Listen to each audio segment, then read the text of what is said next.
योभन्दा अगाडिको भिडियोमा चाहिँ क्यास फ्लो स्टेटमेन्टको फर्मेटको बारेमा हामीले डिस्कसन गरेका थियौँ, कसरी बनाउने, कुन कुन एक्टिभिटीहरू हामी त्यसमा युज गर्छौँ अनि कसरी लास्टमा क्यास ब्यालेन्ससँग यसलाई ट्याली गर्ने गरिन्छ। र आज चाहिँ डाइरेक्ट मेथडलाई प्रयोग गरेर एउटा न्युमेरिकलमा बनाउन गइरहेको छु। आशा छ कि त्यो न्युमेरिकलको स्टेप बाई स्टेप यसलाई बनाउँदाखेरि जति पनि स्टुडेन्टहरू छन् जो हेर्छन् त्यसमा जसको कोर्ससँग रिलेटेड कुराहरू छन् उनीहरूले हेर्नेछन् र उनीहरूलाई यो कन्सेप्ट चाहिँ क्लियर हुनेछ। मेरो प्रयास रहनेछ कि एउटा क्वेसन सबै कुराहरू भएको, हिडन एडजस्टमेन्टहरू पनि भएको एउटा क्वेसन बनाउँदैछु म। अनि त्यो हेर्नुहोला, केही डाउट हुन्छ भनेपछि त्यसको डाउट क्लियरेन्सको लागि फेरि हामी अर्को भिडियोमा त्यो डाउट सम्बन्धी कुराहरू छलफल गरौँला। सो यसको क्यास फ्लो स्टेटमेन्ट डाइरेक्ट मेथडबाट बनाउँदाखेरिको पहिलो एक्टिभिटी छ cash flow from operating activities. Operating एक्टिभिटिजमा हामीले 5 पोर्सनमा यसलाई स्टडी गर्नेछौँ। त्यसको पहिलो पोर्सन के छ? क्यास कलेक्टेड फ्रम कस्टमर्स। कस्टमर्समा सबभन्दा पहिला क्वेसनमा हामीले दिएको छ sales revenue. Sales revenue income हो, सो यो इन्फ्लोको रूपमा देखिन्छ 5 लाख रुपियाँ। अब कस्टमरको पोर्सनमा आउनुपर्ने डेटर्स, अकाउन्ट रिसिभेबल, प्रोभिजन फर bad date recover, discount allowed आउँछ र यो क्वेसनमा हामीले दिएको छ अकाउन्ट रिसिभेबल। अब अकाउन्ट रिसिभेबललाई ट्याली गर्दाखेरि इयर 1 मा 2069 मा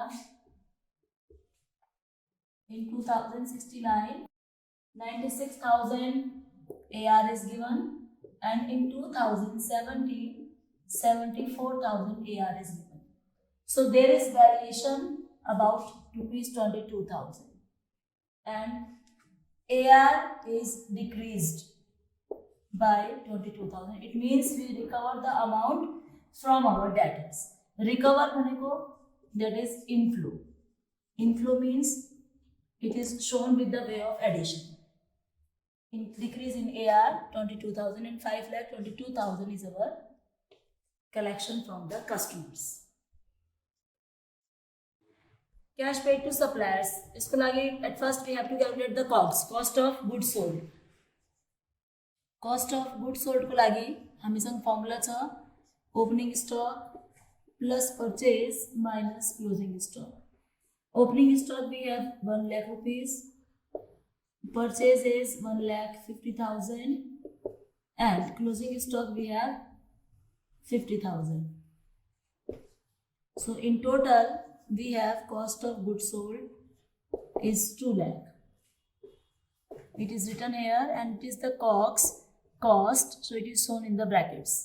And after adjusting it you have 1,80,000 as cash paid to suppliers. Of suppliers, there is the third step, cash paid to employees and other operating expenses. In it, we have to record wages, salaries in outflow, operating expenses, prepaid expenses. There is increment in prepaid expenses and outstanding expenses are decreased. So after adding or subtracting as per the requirement, we have 1,37,000 as our outflow. Then after completing the employee section, let's move towards the interest expenses. Interest means which is paid to the money lenders. Interest paid is given to you ₹10,000 and it is since it is the payment, it is shown within brackets. Then after making payment to the money lenders as interest, there is the term of tax which is paid to the government, and tax expenses, tax paid ₹30,000. Since it is also the payment, it is shown within the brackets. And after adjusting these all figures, we have the final step is cash flow from operating activities. In it, from the A section we have 5,22,000. In it 1,80,000 is adjusted. We have 3,42,000. From this, we have to subtract the employee section.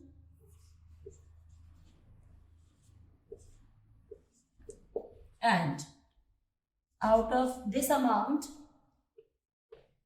we have to subtract D plus E section, that is 40,000.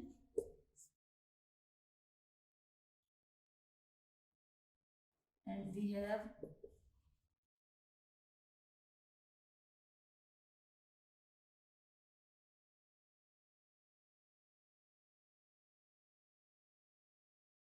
so after calculating the operating activities, we are at the second step, cash flow from investing activities. Investing activities related to the purchase or sale of fixed asset and investments. So in this question, purchase of plant and machinery is already given, 1 lakh rupees, and sale of plant and machinery, there is 40,000. 40,000 is given as, in the question, additional information is given to you that cost of rupees, a plant of costing 30,000,